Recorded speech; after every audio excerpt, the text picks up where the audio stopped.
ஏன்னா நம்ம பேஸ் உண்மையாலுமே படம் இந்த பசங்க கத்துற மாதிரி தான் ட்ரைலர் இருந்துச்சா இல்லையா அப்படின்றத உங்களுடைய ஃபீலிங்ஸை நீங்கள் கமெண்ட்ஸில் போடுங்க. பட் நான் இந்த ட்ரைலரை பற்றி இப்போ ரிவ்யூ நான் கொடுக்க போகிறேன். ஏன் அப்படின்னு கேட்டிங்கன்னா, ரிவ்யூ அப்படின்றது நம்ம எல்லாத்துக்கும் கொடுக்குறது தான். பட் இந்த படத்துக்கு இப்போ நம்ம ரிவ்யூ கொடுத்தே ஆகணும்.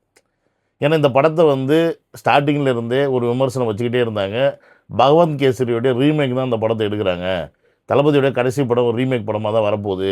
பகவந்த் கேசரி தெலுங்கில் வந்து நம்ம பாலையா நடித்து ஹிட்டான ஒரு படம். அந்த படத்தை வந்து சேஃபாக ரீமேக் பண்ணி கடைசி படமாக ஃபெயிலியர் ஆகாமல் பார்த்துக்கணும் அப்படின்னு எடுக்கிறாங்கன்னு சொல்லி ஏகப்பட்ட கமெண்ட்ஸை படம் மேலே வச்சாங்க. பட் இது உண்மையாலுமே பகவந்த் கேசரியோட படத்துடைய ரீமேக் தானா இல்லையா அப்படின்ற கேள்விகள் பல பேருக்கு இருக்கும். அதாவது அந்த படத்தை பார்க்காதவங்களுக்கு யாருக்குமே தெரியாது. பட் அந்த படத்தை பார்த்தவங்களுக்கு இந்த படம் ரீமேக்கா இல்லையா அப்படின்ற கேள்விகள் இருக்கும். நான் அந்த படத்தை பார்த்துருக்கேன். எது பகவந்த் கேசரி படத்தை நான் பார்த்துருக்கேன். ஸோ அந்த படத்தோடைய ரீமேக்கா இந்த படம் அப்படின்னு கேட்டிங்கன்னா, எஸ், ஆமாம், அந்த படத்தோடைய ரீமேக் தான். ஆனால் முழுக்க முழுக்க அந்த படத்தோடைய ரீமேக்கா அப்படின்னு கேட்டிங்கன்னா, அது இருக்கிறதுக்கான வாய்ப்பு இந்த படத்தில் இல்லை.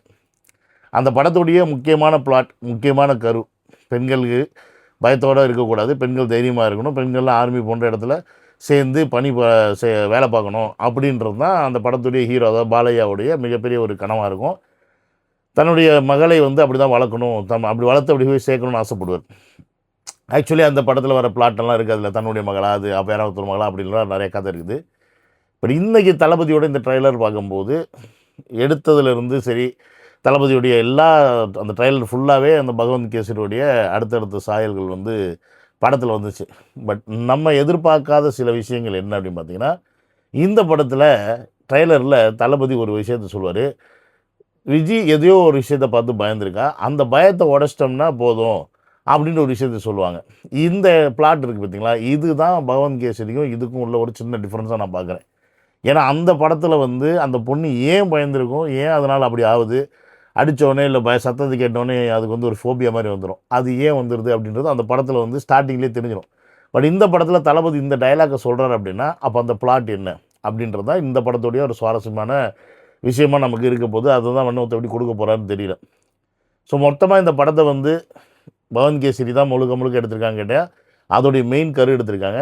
ஆனால் இதில் வந்து மக்களுக்காக ஒரு உள்ளே இறங்கிட்டார் அப்படின்ற ஒரு சில டைலாக்லாம் வரும்போது இதில் வந்து ஆட்டோமேட்டிக்காக அரசியல் ரீதியான படங்களை, அரசியல் ரீதியான விஷயங்களை வந்து உள்ளே போகுதுறாரு. அதை எப்படி வந்து வினோத் வந்து அந்த படத்தை வந்து மிக்ஸ் பண்ணாமல், இல்லை அந்த படத்தோட சாராம்சம் குறையாமல் மிக்ஸ் பண்ணி கொண்டு வந்து கொடுக்குறாரு அப்படின்றது நம்ம ஸ்க்ரீனில் படத்தை பார்க்கும்போது தான் தெரியும். இந்த படத்துடைய லென்த்து பார்த்தீங்கன்னா கிட்டத்தட்ட 3.25 மணி நேரம் வருது. 195 மினிட்ஸ். நான் டிக்கெட் புக் பண்ணிவிட்டேன். 195 மினிட்ஸ் வருது. ஸோ 195 மினிட்ஸ் நம்மளை போர் அடிக்காமல் வச்சுருப்பாரா அப்படின்னு கேட்டிங்கன்னா, இந்த படத்தில் இன்றைக்கி நான் பார்த்த ட்ரைலர் கட்டை வச்சு சொல்கிறேன், போர் அடிக்கிறதுக்கான வாய்ப்புகள் மிக மிக மிக குறைவு. ஏன்னா அவ்வளோ ஃபுல் பேக்டு ஆக்ஷன் வச்சுருக்காரு, ஃபுல் பேக்டாக. அந்த படத்தில் வந்து வில்லன் ரொம்ப ஸ்ட்ராங்காக இருப்பாப்புல. ஸோ அதே மாதிரி இந்த படத்துலேயும் வந்து வில்லன் வந்து ரொம்ப ஸ்ட்ராங்காக தான் காமிச்சிருக்காரு. பட் இன்னொரு விஷயம் என்ன கேட்டிங்கன்னா, அந்த படத்தில் எவ்வளோ தான் வில்லன் ஸ்ட்ராங்காக இருந்தாலுமே பாலையா வந்து ஒரு படி மேலே தான் அதில் அப்படி தான் காட்டுவாங்க அந்த படத்தில். பட் இதில் பாபி தியாலோடைய அந்த இன்ட்ரொடக்ஷனாக இருக்கட்டும், பாபி தியாலோடைய அந்த விஷனாக இருக்கட்டும், இந்தியாவே என் காலுக்கு கீழே நான் வைக்கிறேன்னு சொல்கிற விஷயமா இருக்கட்டும், இதெல்லாமே பார்த்திங்கன்னா வந்து ஆல்மோஸ்ட்டு ஒன்றான்னு கேட்டிங்கன்னா அதில் வேறு மாதிரி இருக்கும். இந்தியாவில் நான் நம்பர் 1 இருக்கணும் அப்படின்ற மாதிரி சொல்லுவாப்புல. இதில் வந்து இந்தியாவை என் காலுக்கு கீழே வைக்கிறேன்னு சொல்கிறாப்புல. விச் மீன்ஸ் இந்தியாவே வெஞ்சன்ஸோடு இவர் வந்து பழிவாங்க வர மாதிரி இதில் காட்சிகள் இருக்கிறதுக்கான வாய்ப்பு இருக்குது. அதை எப்படி தளபதி முறியடிக்க போகிறாரு அப்படின்ற மாதிரி தான் இந்த படத்தை கொண்டு போயிருப்பான்னு நான் நம்புகிறேன். ஸோ ஓவராலாக அந்த ட்ரைலரை பார்க்கும்போது நமக்கு வந்து ஒரு பகவந்த் கேசரியும், அதாவது தெலுங்குலேருந்து எடுத்த அந்த ரீமேக் படத்துடைய அந்த சாயலையும், தளபதி படம் வினோத் வந்து மலேசியாவில் சொன்னார்ல, இது வந்து ஒரு தளபதி படம், எந்த இடத்துலையுமே டல் மூமெண்ட்ஸ் இல்லாமல் இருக்கக்கூடிய படம் அப்படின்னு. ஸோ இதில் எங்கேயுமே டல் மூமெண்ட்ஸ் வரதுக்கான வாய்ப்பு கிடையாது. அந்த மாதிரி தான் இந்த படத்தை கொண்டு போயிருக்க போகிறாரு. ஆனால் தெரிக்க போகுது அப்படின்றத மட்டும் மாட்டுக்கிறது கிடையாது. படத்தினுடைய ட்ரைலரில் வர கிராஃபிக்ஸாக இருக்கட்டும், மியூசிக்காக இருக்கட்டும், வேறு லெவல். தளபதியுடைய அந்த யங் லுக், போலீஸ் லுக்காக இருக்கட்டும், அதுக்கப்புறமா தளபதியுடைய இந்த யார் நம்ம ராயப்பன், பிகிலி ராயப்பன் லுக்காக இருக்கட்டும், அதெல்லாம் வந்து வேறு லெவலில் இருக்குது. அதுலேயும் அந்த ராடெல்லாம் அப்படி எடுத்துகிட்டு யார் அப்படின்னு சொல்லிட்டு இந்த பிளட்டை நக்கிற மாதிரி ஒரு சீன்லாம் வச்சுருப்பாப்புல. ரொம்ப வயலண்ட்டாக காமிச்சிருப்பாப்புல தளபதி இந்த படத்தில். ஸோ அதனால தான் யூஎஸ் டிக்கெட் கொடுத்துட்டாங்க போல இருக்குது. யூஏ சர்டிஃபிகேட் கொடுத்தனால இந்த படத்துக்கு வந்து பாதிப்பு வருமா, வசூல் பாதிப்பு வருமா அப்படின்ற மாதிரி பல கேள்விகள் இருக்கலாம். ஏன்னு கேட்டிங்கன்னா, ஆல்ரெடி இந்த பக்கம் பராசக்தி வந்து 10ஆம் தேதி ரிலீஸ் ஆகுது. கூடவே அடுத்து ஒரு 14ஆம் தேதி வாக்கில் மங்காத்தா ரீரிலீஸ் பண்ணலாம் அப்படின்ற மாதிரி ஒரு பிளான் வச்சுருக்காங்க. ஸோ இதனால் தளபதியோட படம் வந்து வியாபாரம் பாதிக்குமா அப்படின்னு கேட்டிங்கன்னா, தமிழ்நாட்டில் ஒரு சில பாதிப்பு உண்டாகும். ஃபஸ்ட்டு நாள் தளபதி எடுக்க வேண்டிய கலெக்ஷனை எடுத்துருவார். ஏன்னா ஃபஸ்ட் நாள் எந்த படமும் ரிலீஸ் ஆகலை. அதனால் 9ஆம் தேதி முதல் நாள் இந்த படம் எனக்கு தெரிஞ்சு லியோ தான் இது வரைக்கும் ஹையஸ்ட் ரெக்கார்டாக இருக்குது. 145 crore சம்திங் என்னமோ இருந்துச்சு. அதை பீட் பண்ணுறதுக்கு இந்த படம் வாய்ப்பு இருக்குது. ஏன்னு கேட்டிங்கன்னா, இந்த படம் வந்து நார்த் இந்தியாவில் மால்ஸ்லேயும் ரிலீஸ் ஆகப்படுது ஹிந்தியில்.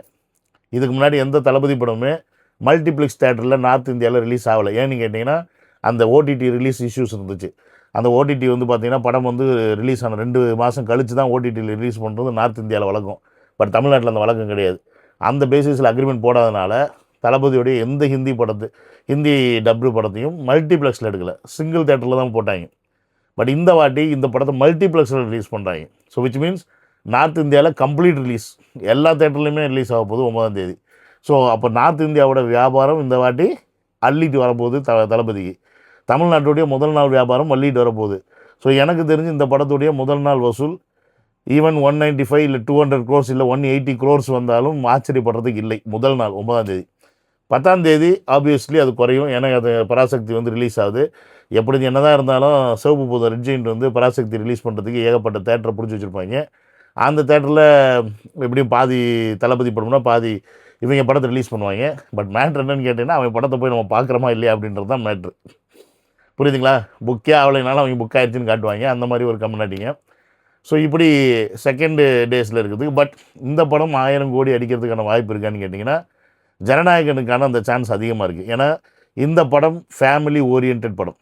கண்டிப்பாக ஃபேமிலியாக குடும்பமாக போய் பார்க்கக்கூடிய படம். ஆனால் என்ன யூஏ போட்டுட்டாங்க அப்படின்றனால 15 வயசு கீழே இருக்க பசங்களை கூட்டிகிட்டு போக முடியுமா அப்படின்னு கேட்டிங்கன்னா, அங்கே ஒரு சிக்கல் வருது. ஸோ நம்ம ஊரை பொறுத்த வரைக்கும் பெருசாக அதை வந்து கண்டுக்க மாட்டாங்க. நம்ம சென்னையில் மெட்ரோ சிட்டி தேட்டர்ஸில் வேணால் கொஞ்சம் ஸ்ட்ரிக்டாக இருப்பாங்க ஒழிய ஊர் பக்கத்தெல்லாம் போடான்றாங்க. ஏன்னா அப்படி ஒன்றும் அநாகரிக காட்சிகள்லாம் அந்த படத்தில் இருக்க வாய்ப்பு இல்லை. பட் ஆக்ஷன் ரத்தம் தெரிக்கக்கூடிய காட்சிகள்லாம் இருக்கிறனால இவங்க யூஏ கொடுத்துருப்பாங்க நான் நம்புகிறேன். அதனால் வந்து இந்த சிக்கல் வந்திருக்கும்.